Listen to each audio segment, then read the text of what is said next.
Okay guys, I am about to make my batch of bread. It's about 10:30 in the morning, the next morning, and my starter is nice and bubbly and foamy. And one way you can check to see if your starter is ready is you can take a little bit and dump it into a little bit of like a cup of water, and if it floats, it's gonna rise your bread. If it sinks, it needs to be fed again so that it can rise. It's not strong enough, or it might have lost its strength. Okay, so here's my starter. I have my bowl.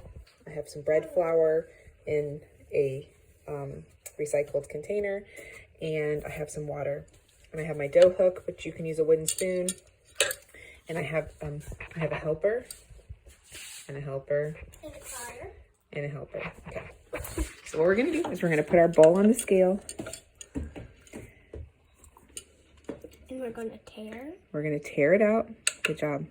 And we're going to add, just like when we are feeding our starter, we're gonna start with the starter in water because it's easier to mix up. So Elsie, if you can pour in 200 grams. Now don't touch the bowl because we have to, so we're gonna do 200 grams of the starter. Now watch out, hold on to the bowl, baby, because I'm not. Okay, 200. That's probably about close. There you go. That's pretty close. We're gonna call that 200 grams. Here, you hold this. We're gonna put just a little bit more. Okay. Ow. There we go. 200 grams. And now we are going to put in, we're going to do 700 grams of water. So our water. Yep. So Elsie, we're going to, before you pour, we're going to tear. Now 700 grams of water into the bowl. I will tell you when to stop. There you go. Keep going. Okay, and just like with the, when you're feeding your starter, it's just easier to mix in your starter and water first. But you don't. 300. Nope, we're going to 700. So keep going. You can probably put that. You can probably put most of that in there, if not all of it. Okay. Okay, slow down. Okay, a little bit more. I'm going to tell you when to stop. A little more. It's just easier to mix. Okay, stop. Whoa. Okay, we went a little over. It's okay. I'm just going to take a little bit out. Let's see if we're close. Yep, 700 grams. Okay. And now we're going to stir it. So this is very easy. And what I'm going to do is I'm going to add the flour to this and let it set for 20 minutes. And this is called autolyse. We're not going to put any salt in it yet. We're going to let the flour and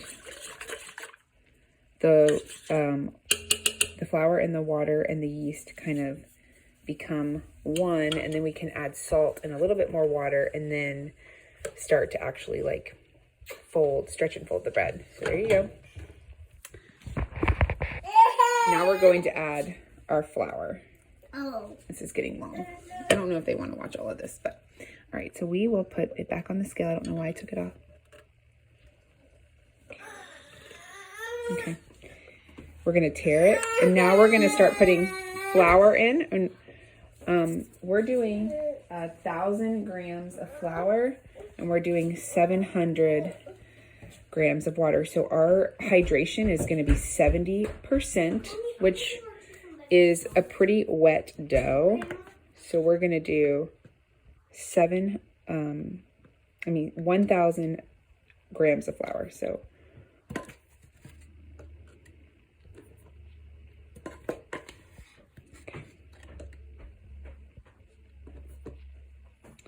kind of hard when you're holding a phone, and you've made bread before, so this is probably not anything new, but I'm just showing you so I can show you the autolyse and where I kind of get it. There you go, 1,000, close to 1,000 grams.